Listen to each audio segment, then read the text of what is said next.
Bismillahirrahmanirrahim. Assalamualaikum warahmatullahi wabarakatuh. Waalaikumsalam warahmatullahi wabarakatuh. Waalaikumsalam warahmatullahi wabarakatuh. Baik, selamat pagi anak-anak. Apa kabarnya? Gimana Pagi, Pak. kalian? Pagi Pak, Alhamdulillah luar biasa. Allahu Akbar. Allahu Akbar. Alhamdulillah, semangat sekali di pagi hari ini ya kalian ya. Mungkin kalian baru melihat ya wajah Bapak ya, karena kebetulan Bapak ini guru pengganti ya, guru pengganti dari Ibu Mutiara yang sebelumnya itu cuti karena cuti untuk melahirkan ya anak-anak. Mari kita doakan bersama-sama semoga Ibu Mutiara menjalani proses melahirkannya dengan lancar, kemudian anaknya juga sehat walafiat. Amin ya Allah ya Rabbal Alamin. Baik, di sini Bu, Pak. ya amin. Sebelum memulai pembelajaran, Bapak ingin sedikit bernyanyi gitu ya, tapi bukan bernyanyi yang sedang viral sambil angkat barbel itu ya, bukan ya, bukan. Bernyanyinya seperti ini. Walaupun Bapak sadar suara Bapak fals gitu ya. Mungkin ada yang tahu apa intonasinya atau apanya, tapi nggak apa-apa, didengerin aja dulu gitu. Bapak di sini, kalian di sana, hanya berjumpa via Zoom meeting. Namun Bapak selalu menunggu saat kita akan berjumpa. Meski kalian kini jauh di sana, kita memandang langit yang sama. Jauh di mata, namun kalian dekat di hati. Ya, demikian. Refreshing dulu di pagi hari biar kita semangat ya.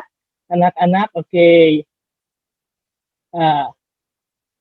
Mohon untuk sebelum segi pembelajaran kepada ketua murid yang sudah menjadi petahana ini ya selama 4 semester gitu ya, apa udah 3 periode menjabat untuk menyiapkan rekan-rekannya untuk memimpin doa terlebih dahulu. Demikian kepada Nak Naufal, silahkan. Baik Pak, teman-teman duduk siap semua. Sebelum kita memulai pembelajaran hari ini, mari kita berdoa. Berdoa menurut agama dan kepercayaan masing-masing. Berdoa dipersilahkan. Berdoa dicukupkan. Baik, alhamdulillah. Sebelum memulai kita sudah berdoa ya tadi. Bapak ingin mengecek dulu nih kehadirannya dari ketua murid ataupun rekan-rekan yang lain. Apakah ada konfirmasi dari rekannya yang tidak hadir atau bagaimana? Silahkan. Hadir semua? Hadir semua Pak. Alhamdulillah. Sebelum memulai pembelajaran, di sini Bapak akan mengirimkan terlebih dahulu ya sebuah link, men-share link untuk kalian. Jadi di sini kalian boleh mengisi kehadiran ya. Nah, seperti itu supaya kalian tidak sia-sia udah masuk Zoom tapi nggak ngisi presensi. Nah, demikian. Sebelumnya minggu kemarin apa materi yang dipelajari sama Ibu Muti, ada yang bisa menyampaikan?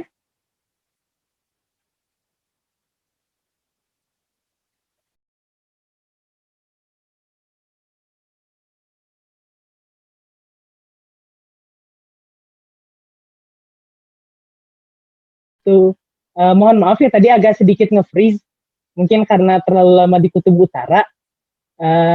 Baik, sebelumnya di pertemuan sebelumnya ada yang bisa menyampaikan nggak dari anak-anak tentang materi yang disampaikan oleh Ibu Mutiara? Coba silahkan, Bapak ingin dengar nih.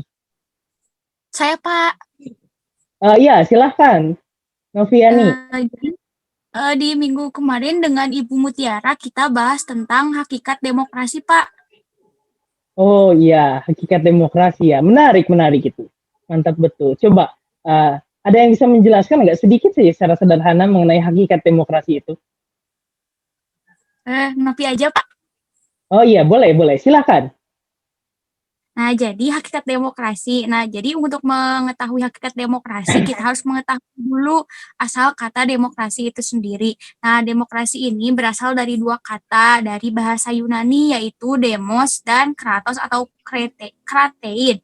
Demos itu berarti rakyat dan kratos atau kratein itu berarti pemerintahan. Nah, sehingga demokrasi ini dapat diartikan sebagai pemerintahan rakyat. Kata ini kemudian diserap menjadi kosakata bahasa Inggris yaitu demokrasi. Ya, mantap. Betul sekali ya. Keren sekali penjelasannya. Berarti menyimak dengan seksama Nak Noviani ini. Selanjutnya Bapak ingin bertanya nih, kan minggu kemarin Mbak atas apa yang disampaikan oleh Ibu Mutiara itu mengenai periodisasi ataupun perkembangan demokrasi Pancasila di Indonesia. Ada yang bisa menjelaskan nggak mengenai hal tersebut? Saya ingin menjawab, Pak. Oh iya, silakan Revita. Jadi di Indonesia mengalami beberapa periodisasi, yaitu pelaksanaan demokrasi di Indonesia pada periode 1945 sampai 1949, kemudian pada periode 1949 sampai 1959, lalu pada periode 1959 sampai 1965, berikutnya pada periode 1965 sampai 1998, dan hingga saat ini pada periode 1998 dan sampai sekarang, Pak. Oh iya, baik, luar biasa sekali ya. Nampaknya ini Nak Revita itu membuat catatan yang begitu lengkap dan begitu presisi gitu ya, sampai tahun dan angka-angkanya itu ternomenklatur dengan baik, dengan seksama. Baik, Bapak akan memulai untuk share screen ya anak-anak. Mohon untuk disimak baik-baik pembelajarannya, semoga dapat menjadi ilmu yang barokah dan bermanfaat bagi kita semua khususnya. Baik, di sini bagaimana? Apakah sudah terlihat? Sudah, Pak. Sudah, Pak. Sudah, alhamdulillah. Iya, baik. Kita akan mulai ya. Di sini barangkali kalian tidak dapat melihat wajah Bapak dengan jelas. Di sini sudah ada. Lalu ya di sini. Nah, ini yang akan menjadi materi kita itu. Nah, terlihat lebih besar sudah ya. Nah, bagaimana kehidupan demokratis dapat dibangun di Indonesia? Nah, kompetensi dasarnya ini yaitu mengembangkan nilai-nilai demokrasi Pancasila sesuai dengan Undang-Undang Dasar Negara Republik Indonesia tahun 1945, dan ada 4 indikator: menghargai nilai-nilai ketuhanan dalam menjalankan demokrasi Pancasila sesuai dengan Undang-Undang Dasar Negara Republik Indonesia tahun 1945, lalu melaksanakan nilai-nilai dan perilaku santun dalam berdemokrasi Pancasila sesuai dengan Undang-Undang Dasar Negara Republik Indonesia tahun 1945, lalu menganalisis akan pentingnya kehidupan demokratis di Indonesia. Lalu yang keempat, membangun sikap dan perilaku yang dapat mendukung tegaknya nilai-nilai demokrasi Pancasila sesuai dengan Undang-Undang Dasar Republik Indonesia tahun 1945. Dan tujuan pembelajarannya untuk kalian nih, adik-adik, anak-anak, adalah agar kalian dapat mampu mengembangkan nilai-nilai praksis demokrasi Pancasila sesuai dengan Undang-Undang Dasar Negara Republik Indonesia tahun 1945.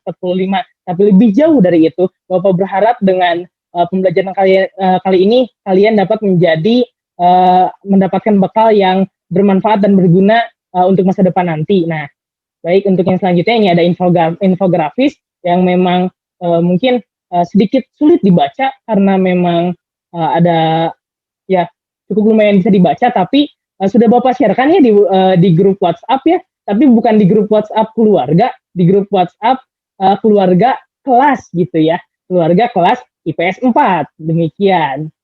Yang bisa kalian telaah lebih lanjut. Lalu, nah ini dia menu utama kita pada pagi hari ini, yaitu pentingnya kehidupan demokratis di Indonesia. Yang pertama itu ada persamaan kedudukan di muka hukum, yang kedua distribusi pendapatan secara adil, yang ketiga kebebasan yang bertanggung jawab, lalu yang keempat partisipasi dalam pembuatan keputusan. Nah, bagaimana anak-anak, ada yang bisa memberikan Bapak sebuah stimulus atau penjelasan mengenai keempat hal ini? Saya Pak mohon izin untuk mencoba menjelaskan. Iya, baik. Saudari, Nak Renita ya, silakan Nak Renita. Iya Pak, terima kasih sebelumnya. Jadi keempat hal yang merupakan bagian yang dapat membangun kehidupan yang demokratis di Indonesia itu ada di PPT Bapak gitu, keempat hal tersebut. Karena pada dasarnya keempat hal tersebut merupakan sebuah aspek mendasar yang diperlukan oleh suatu negara ketika ingin memiliki perkembangan yang signifikan dalam kehidupan yang demokratis, Pak. Iya, baik. Super sekali ya, luar biasa penjelasan yang disampaikan oleh kawan kalian Nak Renita ini. Jadi di sini ada keempat hal ini adalah bagian-bagian penting untuk membangun kehidupan demokratis di Indonesia seperti persamaan kedudukan di muka hukum, tapi juga tidak hanya di muka hukum, tetapi juga harus persamaan kedudukan di depan penegak hukum juga penting. Lalu distribusi pendapatan secara adil di mana agar tidak menimbulkan kesenjangan sosial yang terlalu. Lalu yang ketiga, kebebasan yang bertanggung jawab agar kita itu bebas, tapi kita juga menyadari bahwa kebebasan kita itu terhalang oleh kebebasan orang lain, yang mana itu artinya bahwa kita harus bertanggung jawab atas kebebasan kita sendiri ya anak-anak. Lalu yang keempat, partisipasi dalam pembuatan keputusan. Nah, di sini dapat kalian jumpai misalkan ketika pemilihan umum ataupun pemilihan ketua OSIS. Nah, ketua OSIS misalkan membuat keputusan. Nah, bagaimana kalian berpartisipasi dalam pembuatan keputusan itu? Kan pertama ketua OSIS itu misalkan dipilih melalui pemilihan pilkaos, pemilihan ketua OSIS. Nah, kalian terlibat dalam pemilihan tersebut. Maka kalian secara tidak langsung sudah terlibat dalam pembuatan keputusan maupun secara langsung di mana ketua OSISnya sendiri terlibat atau mengajak kalian untuk berdiskusi terkait keputusan yang akan dibahas. Itu untuk tataran di persekolahan kalian saat ini. Nah, Bapak memiliki sebuah permainan ataupun games terkait pembelajaran pada pagi hari ini, yaitu mari berpikir dan mari berbagi. Nah, sebelum ke sini, dari materi yang tadi, ada yang mau ditanyakan terlebih dahulu tidak? Saya Pak mohon untuk bertanya. Iya, silahkan Nak Renita. Baik Pak, terima kasih. Izin bertanya Pak, mengapa pelaksanaan atau implementasi keempat hal tersebut masih sulit terjadi atau dapat dikatakan mungkin dapat dilaksanakan dengan baik di Indonesia ya Pak? Mengapa Pak? Terima kasih. Oh iya, pertanyaannya yang sangat menarik dan begitu menggugah ya. Bapak rasa juga dari teman-teman Renita di sini, anak-anak yang lain mungkin memiliki pandangan bagaimana. Ada yang mau menjawab sebelumnya pertanyaan yang diajukan oleh rekan kalian? Nah, Renita, ini bagaimana? Pak, saya boleh mencoba menjawab? Oh iya, Nak Naufal ya? Ya, silahkan Nak Naufal. Ya Pak, izin menjawab. Jadi begini Pak, menurut saya, mengapa hal-hal yang sulit diwujudkan di Indonesia? Karena kita mengenal yang namanya das solen dan das sein, atau di mana ada yang namanya harapan atau cita-cita yang ideal tidak selalu sejalan dengan realita. Ya istilahnya kalau wacana sama realita itu berbeda Pak. Kalau kita berangan-angan atau merencanakan sesuatu, kadang-kadang realitanya tidak sesuai. Nah, itu juga kita memerlukan keterlibatan dari berbagai unsur dalam suatu negara, baik itu masyarakatnya maupun pemerintahnya. Bahkan kita juga harus ingat bahwa mewujudkan ini adalah sebuah bukti kerjasama kita sebagai bangsa yang bersatu. Sekian Bapak, mungkin dapat membantu menjawab. Iya, baik. Super sekali ya jawaban yang disampaikan oleh saudara oleh Nak Naufal ini, luar biasa sekali. Nah, jadi seperti ini ya, Bapak juga mohon untuk menambahkan ya dari pertanyaan yang diajukan oleh Nak Renita tadi, bahwasanya memang betul kita itu tidak akan pernah akan sulit rasanya untuk mendapatkan sebuah kondisi yang ideal di mana setiap apa yang kita harapkan itu sesuai dengan realita. Seperti hidup, bukan? Kalau hidup anak-anak di sini sesuai dengan harapan kalian, mungkin eh, tidak akan ada yang namanya desolen dan desain. Maka akan berjalan lancar-lancar saja. Kalian nggak akan ada yang namanya tuh istilahnya tuh overthinking, terus malam-malam susah tidur, jadi begadang kayak gitu-gitu kan. Nah, oleh karena itu dalam tatanan negara pun demikian. Maka, nah, tinggal bagaimana sebuah upaya semaksimal mungkin daya upaya dan usaha agar meminimalisir jarak antara harapan dan kenyataan tersebut biar nggak terlalu jauh gitu. Bagaimana Nak Renita? Baik Pak, sudah terjawab. Terima kasih Pak. Nah, iya. Baik, terima kasih kembali. Nah, kita lanjut ya. Yang tadi bermain, mari berpikir dan berbagi. Nah, di sini atau think, pair, and share gitu. Di sini Bapak memiliki dua topik. Yang pertama, perilaku apa saja yang mendukung tegaknya nilai-nilai demokrasi. Yang kedua, keterlibatan pelajar dalam demokrasi Indonesia. Nah, Bapak di sini memberikan kalian waktu untuk berpikir dan mengkaji dua topik ini untuk kemudian kalian bagikan atau sampaikan kepada Bapak dan rekan-rekan kalian. Ya, dimulai dari sekarang.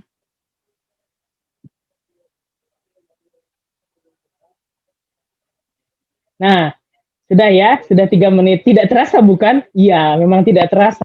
3 menit itu singkat. Nah, bagaimana? Ada yang mau mencoba menyampaikan pandangannya?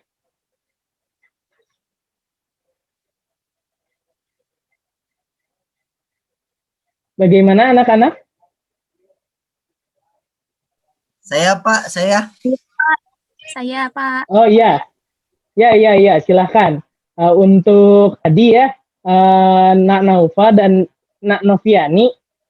Jadi untuk Nak Naufa menjelaskan yang poin ke-1, perilaku apa saja yang mendukung tegaknya nilai demokrasi, dan Nak Noviani itu keterlibatan pelajar dalam demokrasi Indonesia.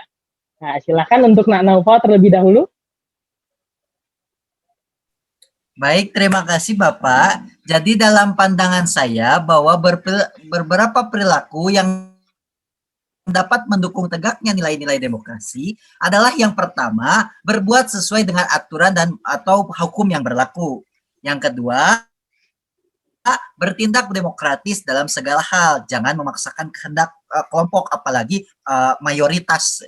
Yang ketiga, menyelesaikan persoalan dengan musyawarah, bukan atas dasar kehendak seseorang atau segolongan kelompok. Yang keempat, mengadakan perubahan secara damai dan tidak kekerasan dengan tidak bermain anarkis. Dan yang kelima, menghormati hak orang lain dalam menyampaikan pendapat. Mungkin itu Bapak yang bisa saya. Ya, baik. Super sekali ya, luar biasa penyampaian dari rekan kalian Nak Naufa ini. Beri tepuk tangan, mari kita beri aplaus terlebih dahulu. Baik, untuk yang selanjutnya ada Nak Noviani ini yang akan berbagi dengan kita mengenai poin yang kedua, yaitu keterlibatan pelajar dalam demokrasi Indonesia. Silakan Nak Noviani. Baik Pak, terima kasih. Mohon izin ya teman-teman dan Pak Hidayah. Nah, jadi sebagai remaja dan pelajar di Indonesia itu jangan jadikan hambatan gitu bagi kita untuk memberikan kontribusi seperti yang telah tadi Bapak jelaskan.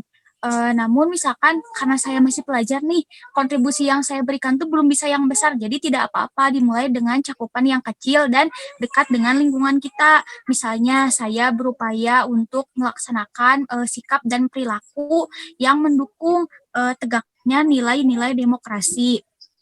Jadi kita sebagai generasi muda itu sangat penting memiliki kesadaran untuk mau dan ikut terlibat gitu dalam kehidupan untuk menegakkan demokrasi, karena kelak yang akan meneruskan estafet kepemimpinan itu adalah kita generasi muda. Seperti itu, Pak. Ya, baik. Luar biasa. Super sih ya anak-anak IPS 4 ini. Luar biasa loh ternyata anak didiknya Ibu Mutiara ini. Jiwa-jiwanya PKN banget gitu loh. Oke, selanjutnya di sini sebentar. Nah, selanjutnya di sini Bapak akan menyampaikan ulang secara sederhana, secara singkat yang tadi disampaikan mengenai cara agar kita dapat menjalankan kehidupan demokratis di Indonesia, yaitu yang tadi 5 poin sudah disampaikan oleh Nak Naufal. Lalu berikutnya ada selalu menggunakan akal sehat dan hati nurani dalam musyawarah. Ingat ya, menggunakan akal sehat, karena kalau adik-adik anak-anak tidak menggunakan akal sehat dan hati nurani, berarti mungkin harus sudah ditempatkan di rumah sakit untuk penanganan pasien gangguan kejiwaan. Lalu yang berikutnya selalu mempertanggungjawabkan hasil keputusan musyawarah kepada Tuhan Yang Maha Esa, masyarakat, bangsa, dan negara, bahkan pada diri sendiri itu. Makanya setiap kalian misalkan menyelenggarakan musyawarah, kelak tuh nanti kalian kan kalau kuliah kalian akan mengenal yang namanya sistem musyawarah mahasiswa gitu ya. Atau mungkin di kalian ada yang mengikuti ekskul pramuka musyawarah ambalan itu ya, seperti itu ya, kalian akan mengalami musyawarah ataupun musyawarah di masyarakat seperti Karang Taruna. Kalian juga harus bisa mempertanggungjawabkannya, juga menuntut hak setelah melaksanakan kewajiban, lalu menggunakan kebebasan dengan rasa tanggung jawab yang tadi ya, jangan sampai kebablasan, lalu menghormati hak orang lain dalam menyampaikan pendapat yang disampaikan tadi oleh Nak Naufal, lalu membiasakan diri memberikan kritik yang bersifat membangun, jangan sampai destruktif, jangan sampai bikin orang insecure, dan jangan sampai bikin orang jadi nggak mau berinisiatif lagi karena kritik kalian. Oke, anak-anak? Oke. Nah, selanjutnya di sini waktunya kuis. Nah, untuk kuis ini sudah Bapak share ya linknya di grup WhatsApp ya. Nanti silakan untuk dikerjakan dalam waktu 5 menit. Oke, silakan. Waktunya dimulai dari sekarang.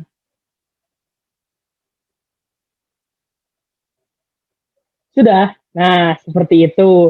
Wah, ini Bapak sudah melihat input nilainya ya. Wah, luar biasa sekali. Ini persaingan begitu ketat.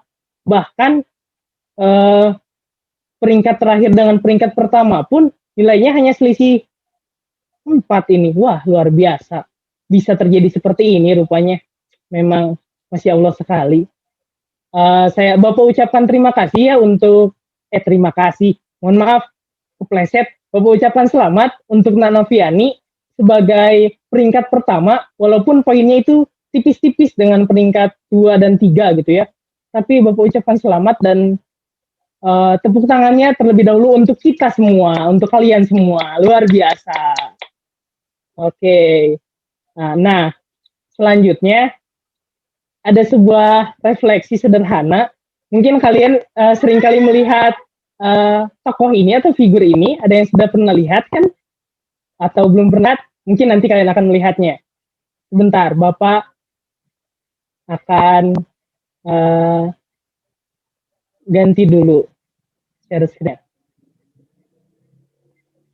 Oke, kita akan menonton video refleksi. Masih ada waktu kan ya? Masih ya? Oke, kita mulai ya.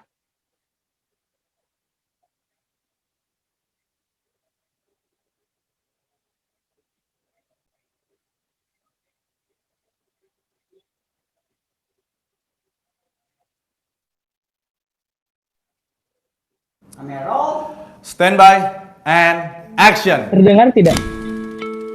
I'm Chandra Leo, the CEO of Mr. Potato. Ini nih, pasti iklan lagi. Sans netizen, video ini akan lebih dari itu.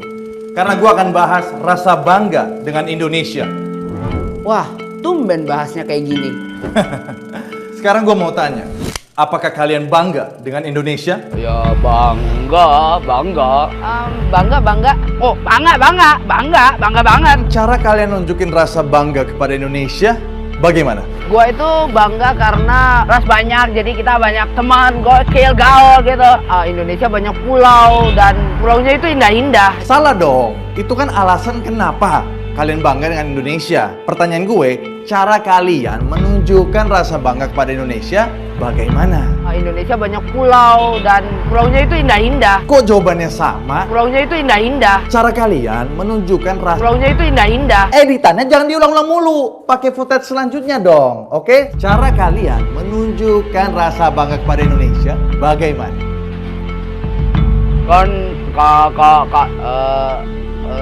Nah, bingung kan? Itu dia.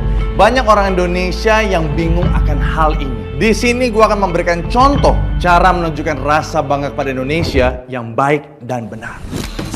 Wah, gila. Orang Indonesia nih, gue bangga banget gue sama Indonesia. Negara lain mah lewat. Bangga dengan prestasi orang Indonesia itu baik, tapi bangga yang berlebihan itu tidak baik. Bikin Indonesia bangga ini. Sukses dan lanjutkan ya. Jangan over proud. Sayang, kita Juni ini liburan yuk. Ya udah, kita ke Maldives atau ke Makau. Kenapa harus berlibur ke luar negeri kalau di negeri sendiri ada tempat berlibur yang berlimpah? Kita pergi yuk ke Maldives atau ke Makau. Sayang, kita itu tinggal di Indonesia. Kenapa nggak kita ke Pulau Komodo, Wakatobi, atau enggak Sumba?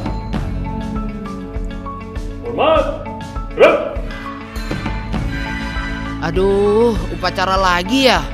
Capek nih hormat-hormat. Pegel ah. Upacara memang kadang melelahkan, tetapi pahlawan-pahlawan Indonesia tidak pernah kenal yang namanya lelah. Gue bangga dengan Indonesia. Mau kenalan, tapi dia orang apa ya? Cina kayaknya nih. Duh, Jawa lagi. Gak jadi deh, nanti gak nyambung.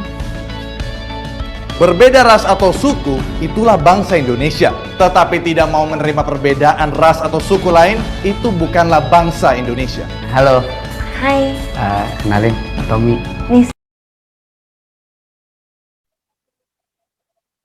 Maaf, nge-freeze lagi. Mohon maaf ya, anak-anak tadi, suara Bapak terdengar nggak?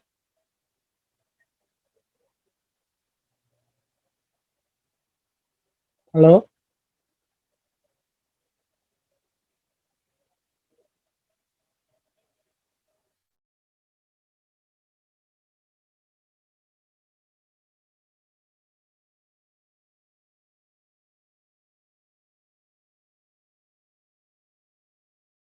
Halo?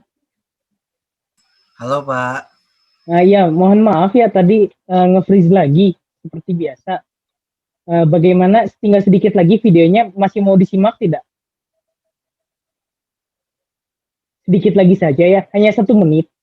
Oke, untuk refleksi kalian juga. Baik Pak.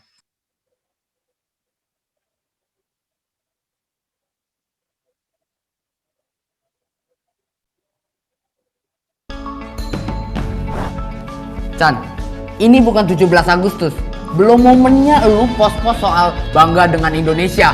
Menunjukkan rasa bangga kepada Indonesia tidak harus di hari atau momen-momen tertentu. Kalian berhak bangga kepada Indonesia kapanpun dan dimanapun.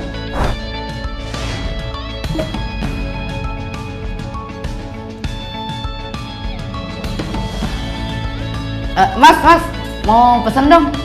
Kamu pesen apa? Spaghetti aglio deh.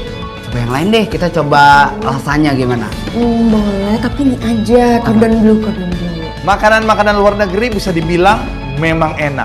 Tetapi jika suatu saat kalian tidak bisa mendapatkan kesempatan untuk merasakan masakan Indonesia lagi, memang enak. Sayang, aku tuh pengen banget makan makanan enak kayak spaghetti aglio olio. Enggak. Sayang. Makanan enak itu nggak cuma di sini. Aku mau ajakin kamu ke rumah makan Padang. Kita punya nasi goreng, gudeg, rawon, bakso, soto, gado-gado, sambal balado, sampai rendang. Bro, apakah kalian tidak bangga? Nah, baik, Bapak rasa cukup ya untuk tayangan videonya. Suara Bapak masih terdengar? Masih, Pak. Ya, baik. Baik, kita sudah di penghujung ini ya, di penghujung pembelajaran. Tidak terasa sekali. Sebelum kita beranjak ujung pembelajaran, ada yang mau menyampaikan atau memberikan simpulan terhadap pembelajaran pada pagi hari ini? Silahkan. Saya Pak. Oh iya, silahkan Nak Naufal. Ya Pak, bahwa dalam membangun kehidupan yang demokratis adalah perlu keterlibatan dari peran dari berbagai macam pihak, bahkan termasuk dari kalangan pelajar seperti kami Pak. Karena memang seperti yang disampaikan oleh Saudari Nopiani sebelumnya dan yang lain-lain adalah selanjutnya tonggak penerus generasi adalah dari kepemimpinan kita ke depannya Pak. Dan di tangan kami pula nasib serta seperti apa wujud demokrasi Indonesia di kemudian. Baik, super sekali ya Nak Naufal atas simpulannya. Di sini Bapak memiliki dapat dikatakan sebuah simpulan yang merangkum semua himpunan dari pembelajaran pada kita pada pagi hari ini. Pesannya seperti ini, negeri ini bukan hanya milikmu, pun bukan hanya milik segelintir orang dengan kepentingan, akan tetapi negeri ini adalah milik kita semua karena kita adalah satu. Bangsa Indonesia, percayalah, kelak kalian anak-anak yang akan menentukan sejarah bangsa ini. Terima kasih anak-anak atas perhatiannya. Wassalamualaikum warahmatullahi wabarakatuh. Selamat melanjutkan pembelajaran berikutnya.